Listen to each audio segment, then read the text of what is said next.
E vamos abrir mais uma vez as nossas Bíblias, desta feita, abrindo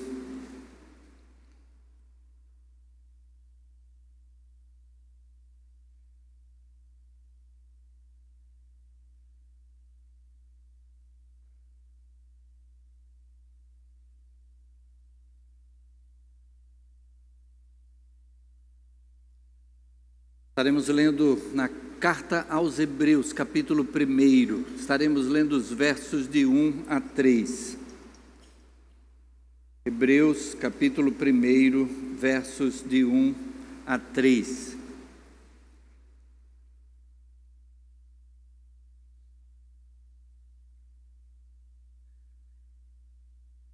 Estamos na série de mensagens que tem esse destaque do sal e luz. Em Mateus capítulo 5, versos de 13 a 16, o Senhor Jesus vai dizer que nós somos sal da terra, que nós somos luz do mundo. E então ele fala de presença. E gostaria de meditar nesta manhã a respeito da presença de Jesus. Hebreus capítulo 1, versos de 1 a 3, nós lemos: havendo Deus outrora falado muitas vezes e de muitas maneiras aos pais pelos profetas, nestes últimos dias nos falou pelo Filho, a quem constituiu herdeiro de todas as coisas, pelo qual também fez o universo. Ele que é o resplendor da glória e a expressão exata do seu ser, sustentando todas as coisas pela palavra do seu poder, depois de ter feito a purificação dos pecados, assentou-se à direita da majestade nas alturas. Vamos orar? Senhor Deus, nós louvamos o Teu nome, Pai, e agradecemos pela Tua misericórdia, Tua graça, a celebração desta ceia que acabamos de participar, é a expressão nossa de gratidão por aquilo que foi feito na cruz pelo Senhor Jesus. E agora, Pai, no texto da Tua palavra que lemos, que possamos extrair as lições que Tu tens para nós nesta manhã e possamos aplicá-las no nosso viver, conforme a Tua vontade, em nome de Jesus. Amém. Amém.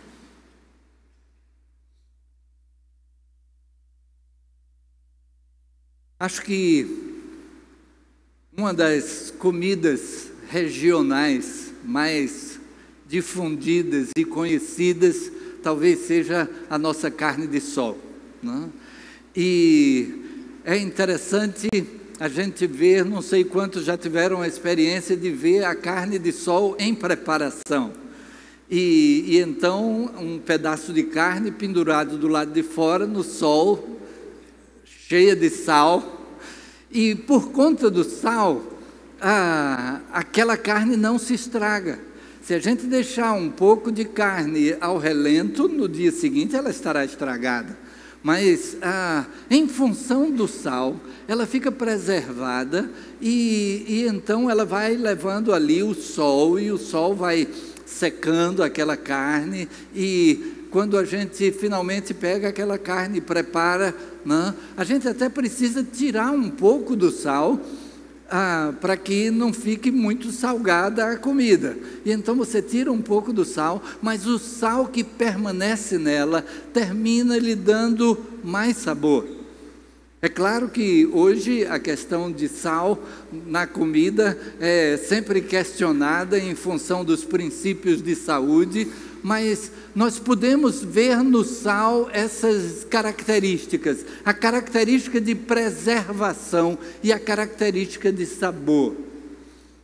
A gente hoje está assim, nessa caminhada de comer cada vez com menos sal, né, por aquilo que o excesso de sal pode provocar na nossa saúde.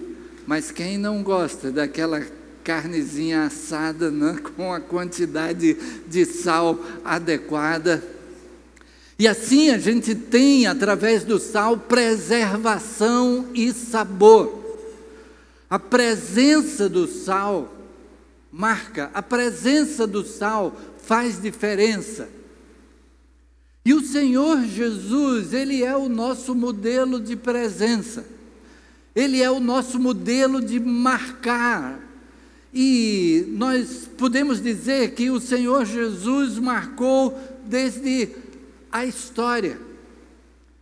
A presença de Jesus foi marcante, em primeiro lugar, na história de Israel.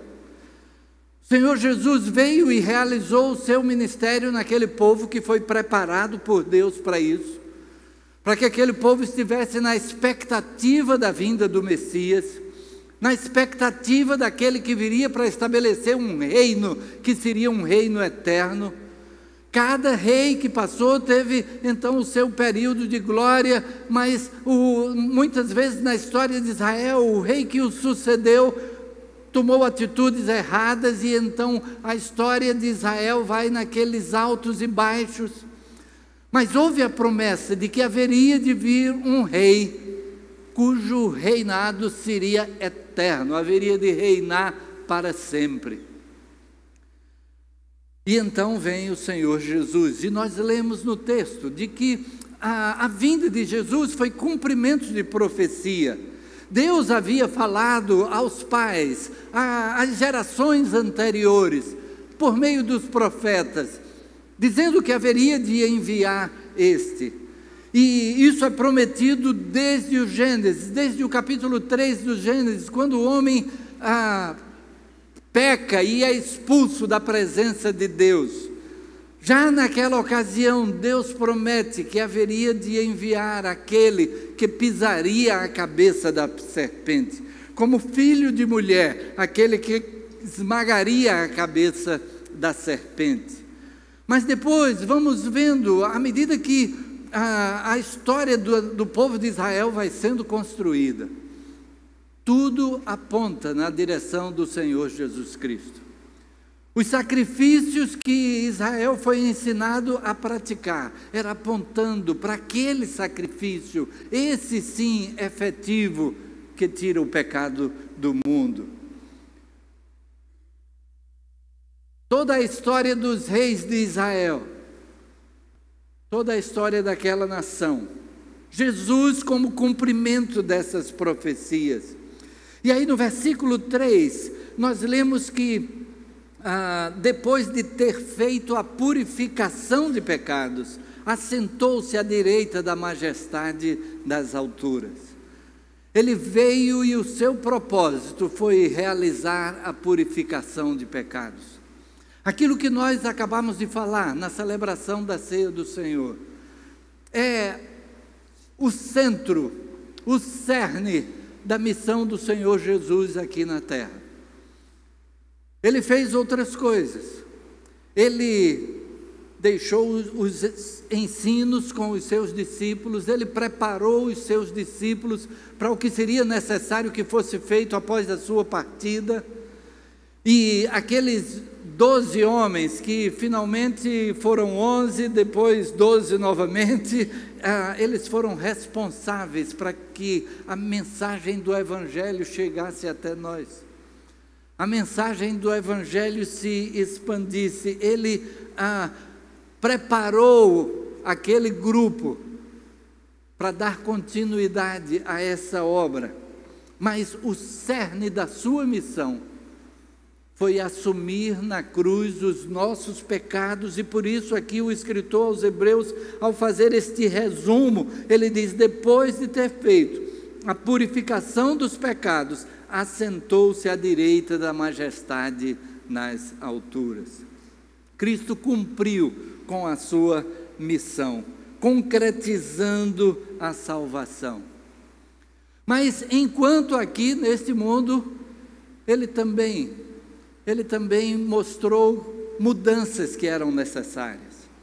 Diante de uma nação que tinha a sua religiosidade, ele apontou erros, ele apontou o que seria a religião verdadeira, não a religião de aparência, não a religião simplesmente do conhecimento, mas a religião da prática, a religião da vivência, a religião que é a própria presença dele em nós. E nesse meio ele foi exemplo do amor de Deus por nós. Mas quando olhamos para a história de Israel, nós olhamos também para a história da humanidade, a história do mundo inteiro, porque ele não veio apenas para a nação de Israel.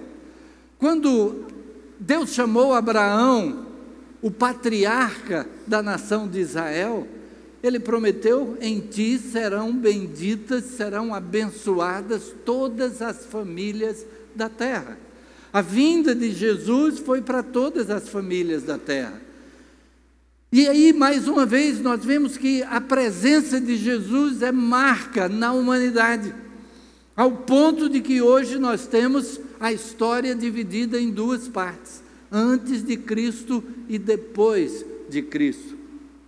Mesmo as religiões que não consideram Jesus como o Messias, como o enviado de Deus, mas o consideram como um grande profeta, consideram como uma mente de uma capacidade extraordinária, porque nós temos que admitir, mesmo que alguém não acredite que Jesus é o Filho de Deus, enviado por Deus ao mundo para realizar esta missão de purificação de pecados, como diz o escritor aos Hebreus, mesmo que alguém não creia nisso, há de convir que a presença de Jesus marcou a história do mundo.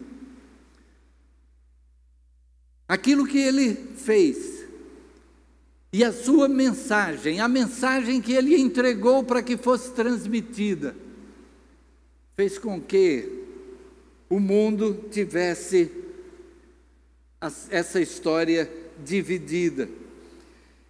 E ele deixou princípios que têm sido uma referência mundial, princípios de justiça que têm norteado mesmo as leis.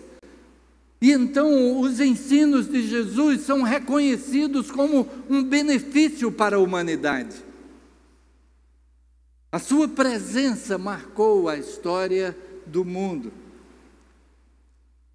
Mas quando a gente olha para aquilo que Jesus fez na história, a gente olha para aquilo que Jesus faz na vida de cada pessoa individualmente.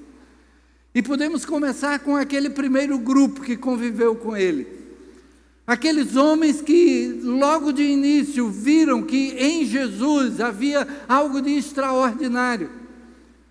E então, quando Jesus convocou aqueles homens para que o seguissem, quando ele chamou aqueles 12 e que conviveram com ele pelo espaço de aproximadamente 3 anos e meio, aqueles homens largaram tudo e seguiram a Jesus.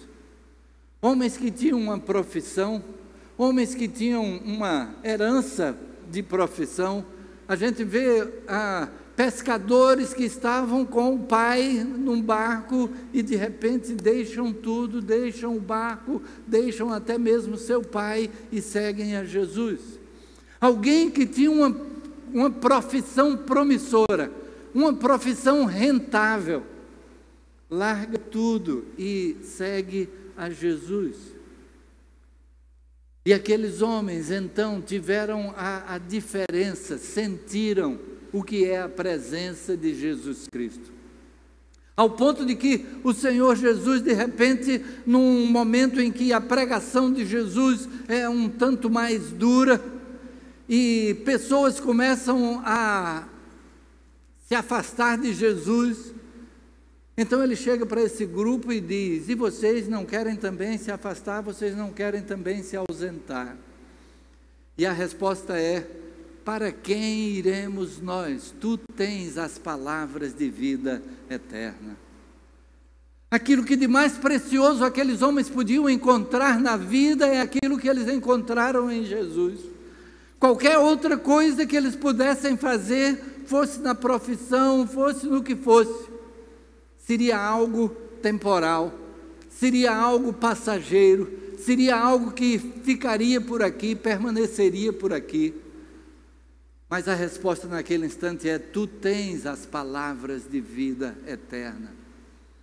O apóstolo João, escrevendo na sua primeira carta, ele vai se referir às coisas que o mundo pode oferecer. Tudo que há no mundo, a concupiscência da carne, a concupiscência dos olhos, a soberba da vida, não são do Pai, mas do mundo. E o mundo passa e a sua concupiscência, a sua cobiça. Mas aquele que faz a vontade de Deus permanece para sempre.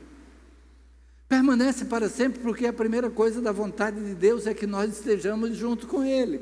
Quando entregamos a vida a Jesus, nós já temos a garantia dessa permanência eterna, temos a garantia de estar com Ele para todo sempre.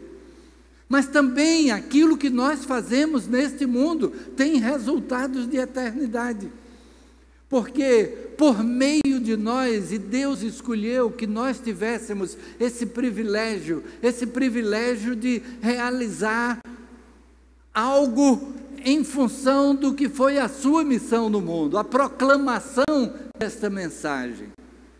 E por meio de nós, pessoas têm contato com o Senhor Jesus, por meio de nós, pessoas entendem essa eternidade que há em Jesus. E então os resultados daquilo que fazemos na vida também têm sentido de eternidade. Aquele que faz a vontade de Deus permanece para sempre. Os discípulos então deixaram tudo e seguiram a Jesus. E eles foram responsáveis por essa proclamação.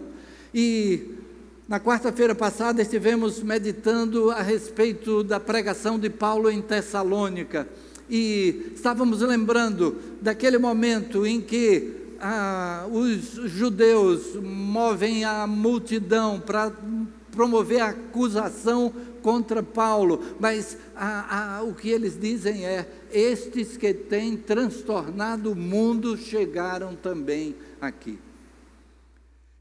Esses que têm revolucionado o mundo, esses que têm alcançado o mundo com esta mensagem. E uma mensagem diferente, por isso revolucionária. Diferente porque o que a gente espera é que, diante de Deus, a gente precise merecer. Que diante de Deus nós tenhamos que nos empenhar. O pastor Tiago, há pouco na oração, fez o destaque de que a nossa salvação, a purificação dos nossos pecados, não é resultado do nosso empenho. Mas o empenho foi de Jesus. Jesus é que precisou realizar tudo. Por isso, ao ser colocado ali na cruz, uma das frases que ele disse foi: está consumado. Está terminado, está realizada toda a obra. E então esta mensagem revolucionária que estava transtornando o mundo chegou também na cidade de Tessalônica. E através destes e aqueles que foram alcançados pela sua mensagem, essa mesma mensagem chegou até nós. Alguém precisou chegar até nós com essa mensagem. Alguém que teve a sua vida transformada pela presença de Jesus. Aquilo que Jesus fez na vida de cada pessoa ao longo dos séculos é que motivou, incentivou a que cada um pudesse transmitir a outro. E dessa maneira, aquela ordem dada por Jesus, ide fazei discípulos de todas as nações, pudesse ser cumprida. E essa mensagem tendo chegado até nós, e a presença de Jesus em nós, a presença de Jesus promoveu salvação, e nós podemos ter segurança de salvação, de vida eterna, pela presença de Jesus em nós, desde que entregamos a nossa vida a Ele. E a sua presença em nós, por meio do seu Espírito, tem feito diferença no nosso viver. A nossa vida mudou, a nossa vida continua mudando de uma maneira que o mundo até fica sem saber como é que pode, por exemplo, um jovem permanecer fiel com o seu corpo, como é que pode nos dias de hoje um casal permanecer fiel um ao outro, quando há tanta coisa aí, e a gente pode dizer tanta desordem familiar. É pela presença de Jesus em nós, por meio do seu Espírito, que nos capacita para a caminhada, que faz com que possamos estar nesse deslocamento contínuo para sermos mais parecidos com o Senhor Jesus. E então, nós mesmos, sendo instrumentos da transmissão dessa palavra, e essa presença em nós vem com a alegria do Espírito. Neemias vai dizer que a alegria do Senhor é a nossa força. E então, a nossa vida pode desfrutar de alegria mesmo quando enfrentamos dificuldade, mesmo quando passamos por problema, mesmo quando vemos outros atravessando problemas extraordinários. Estava conversando com uma pessoa que estava acompanhando uma situação de vida que é daquele tipo que a gente diz que desgraça. Mas graças a Deus que aquela pessoa que estava passando por aquele problema, ela tinha ao seu lado alguém que tinha a presença de Jesus Cristo e que podia fazer diferença na sua vida, que podia ser o apoio, que podia transmitir também esta realidade desta mensagem, para que possamos ter alegria, mesmo nos momentos de tristeza, em que sentimos uma perda, em que sentimos uma notícia que recebemos, mas podemos ter a certeza de que todas as coisas contribuem para o bem daqueles que amam a Deus. É isso que a palavra promete. Podemos ter essa segurança, e mesmo quando as coisas aparentemente não estão bem, mas nós podemos crer que Deus está no controle. Se a nossa vida foi colocada nas suas mãos, Ele está no controle, e Ele há de fazer com que mesmo aquilo que parece tão negativo, será revertido, terá os seus resultados positivos, de bênção, de cuidado, de atenção. E então a sua presença em nós nos capacita para amar uns aos outros, para demonstrar o seu amor mesmo a pessoas que nós não conhecemos, e podermos vivenciar esse amor da melhor forma possível às pessoas a quem conhecemos, de podermos então cultivar relacionamentos de amor, onde o amor de Deus seja vivenciado. E para isso Ele nos capacita também para perdoar, porque a gente vai ser machucado. Vai ter alguém que vai, vamos usar a expressão, pisar no nosso calo. E a gente vai precisar exercer o perdão. E a gente tem que exercer o perdão naquele espírito de quem foi perdoado, e é isso que o Senhor Jesus nos ensina. E Ele diz lá também na oração do Pai Nosso, Ele vai dizer: perdoa as nossas dívidas, assim como nós perdoamos a quem nos tem ofendido, aos nossos devedores. E pela maneira como fomos perdoados, podermos oferecer o perdão. Capacitando então para amar, para perdoar, para vencer as tentações, como já citamos também na oração do Pai Nosso: não nos deixes cair em tentação, capacitando-nos para ensinar os outros. E essa capacidade para ensinar não é simplesmente aquela pessoa que então tem de Deus o dom do ensino e que assume, por exemplo, uma classe de escola bíblica, a liderança de um pequeno grupo, alguma posição em que se coloca para este ensino. Mas é ensinar até com a nossa própria experiência no viver. É o compartilhar da maneira como nós buscamos servir a Deus.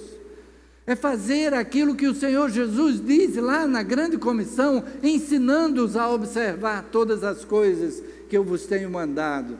À medida que a gente observa, a gente está ensinando a observar. À medida que a gente não observa, a gente está ensinando a não observar. E como o mundo precisa de referenciais, de vidas que observem aquilo que Jesus ensinou, para que o testemunho de Jesus seja sempre positivo, capacitando para amar, perdoar, vencer as tentações, ensinar a outros. O resultado de tudo isso, da presença de Jesus na nossa vida, é sabor na vida. Da mesma maneira que aquela carne de sol, que pela presença do sal tem um sabor especial.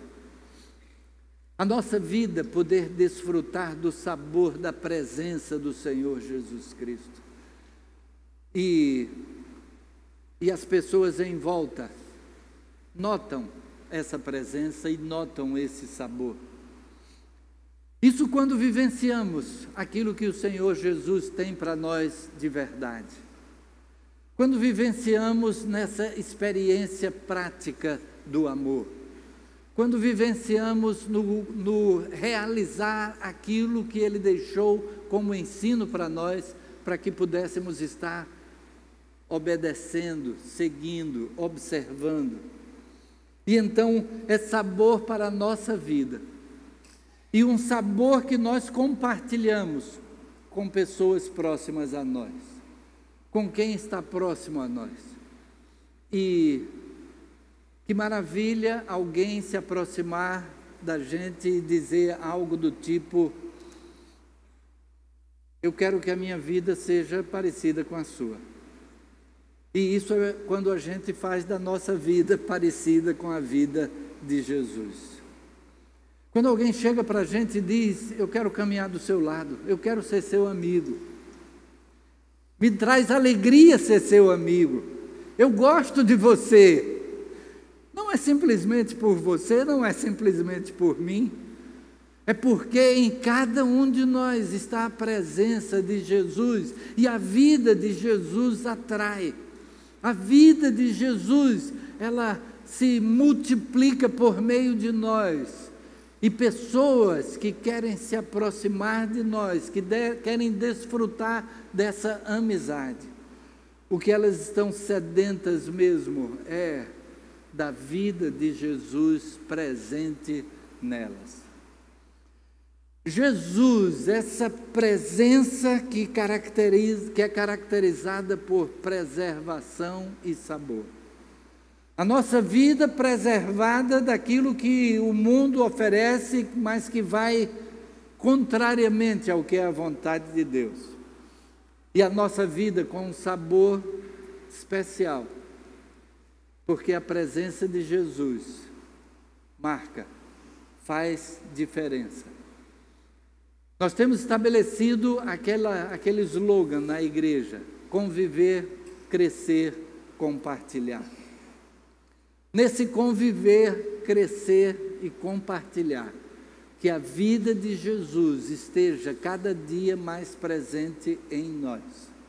E que possamos assim, sendo, a gente pode dizer, impregnados por esse sal, que é o Senhor Jesus Cristo em nós, possamos trazer esse mesmo sabor para a vida de quem está à nossa volta. Sal e luz. Senhor Jesus como modelo, nós como repetição, como reflexo de quem Ele é. Que Deus nos ajude assim nessa caminhada, em que experimentamos a riqueza que é ter a presença de Jesus e o sabor que isso traz para a nossa vida. Amém. Amém.